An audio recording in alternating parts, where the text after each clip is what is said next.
கொஞ்சம் controversial. But நான் பேசும்போது கான்ட்ரோவர்ஷியல் சொல்றேன். இந்த லாஸ்டா பைசனுக்கு ரிவ்யூ வீடியோ போட்டப்ப அந்த வீடியோல கடைசி ஒரு பாகத்துல நம்ம ஒரு கேள்வி ஒண்ணு வச்சிருந்தோம். மாரி செல்வராஜ் மேல எனக்கு ஒரு மாற்று கருத்து. ஒரு ஜாதிய அடக்குமுறை, ஒருத்தர் மேல வரணும்ன்றத பேசுற நீங்க, அதாவது ஒரு அடித்தட்டு கீழே இருக்கிறவன மேல வரணும்னு பேசுற நீங்க, எதுக்காக இந்த கலரிசம் வந்து கன்சிடர் பண்ணாம இருக்கீங்கன்னு தெரியல. அதாவது பரியரும் பெருமாளுக்கு அப்புறம் இவர் எடுத்த படத்துல பூரா ஹீரோயின்ஸ் வந்து மலையாளி ஹீரோயின்ஸா இருப்பாங்க. அதுவும் ஃபேர் ஸ்கின் ஹீரோயின்ஸ். இவரோட படத்துக்கு வந்து பிரவுன் ஸ்கின்னா காட்டணும்ன்றதுக்காண்டி ஃபேர் ஸ்கின் எடுத்து பிரவுனா காட்டியிருப்பாங்க. நீங்க ஆக்சுவல் பிரவுன் ஸ்கின் ஆக்ட்ரஸே நீங்க எடுத்து நடிக்க வச்சுட்டு போயிடலாமே, எதுக்கு ஒரு ஃபேர் ஸ்கின் எடுத்து அதை பிரவுனா காட்டணும்? இது வேற எந்த டைரக்டர் பண்ணிருந்தாலும் இந்த கேள்வி வராது. நீங்க பண்ணும்போது இந்த கேள்வி வரும். ஒடுக்குமுறை, ரேசிசம் இதுக்கு அகைன்ஸ்டா நீங்க நிக்கிறீங்கன்னா கலரிசம் அதுக்கு ஒன்றும் விதி. சோ அதே கேள்வியை தான் பைசன் ரிலீஸுக்கு அப்புறம் நடந்த ஒரு பிரஸ் மீட்ல இந்த பையன் கேட்கறாப்ல. ஸோ என்ன குற்றச்சாட்டு வருதுன்னா உங்க மீது இந்த மாதிரி செய்யறதுக்கு பதிலா நீங்க நிஜமாவே ஒரு டாக் ஸ்கின்டா ஒரு ஆக்ட்ரஸோ இல்ல ஒரு ஆர்டிஸ்டோ போட்டிருந்தா அது பெட்டரா இருந்திருக்கும்ல. இப்போ அந்த மாதிரி ஒரு ஆர்டிஸ்ட்க்கு வர வாய்ப்பு ஏற்கனவே கம்மியா இருக்கு. ஸோ அது பறிக்கப்படுற மாதிரி ஃபீல் பண்றாங்க. அதை பத்தி நீங்க என்ன சொல்றீங்க?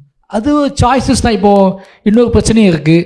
இப்போ நீங்கள் வந்து கதாபாத்திரம் ஊனமுற்றவராக இருக்குன்னு வச்சுக்கோங்களேன், ஊனமுற்றவரை கூட்டி நடிக்க முடியாதுல்ல.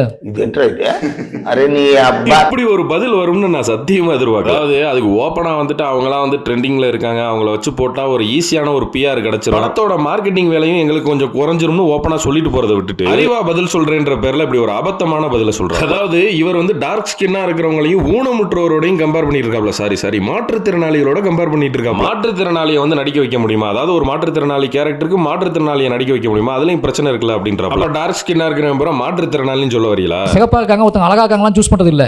இந்த கதைக்காக என்ன வேணா செய்ய ரெடியா இருக்காங்க அப்படிங்கிறத பார்த்து அதான் சூஸ் பண்றோம். அவங்க அதுக்காக மெனக்கிடுறாங்க, அவ்வளவுதான். நாங்களும் தேடிட்டு தான் இருக்கோம். ஓகேங்களா?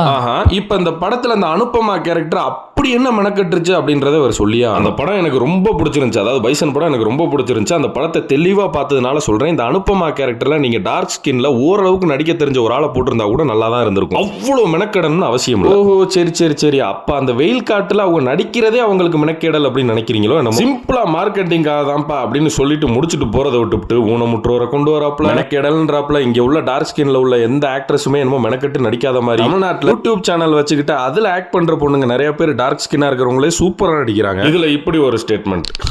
அண்ணே கொந்தளிச்சாதீங்க அண்ணே.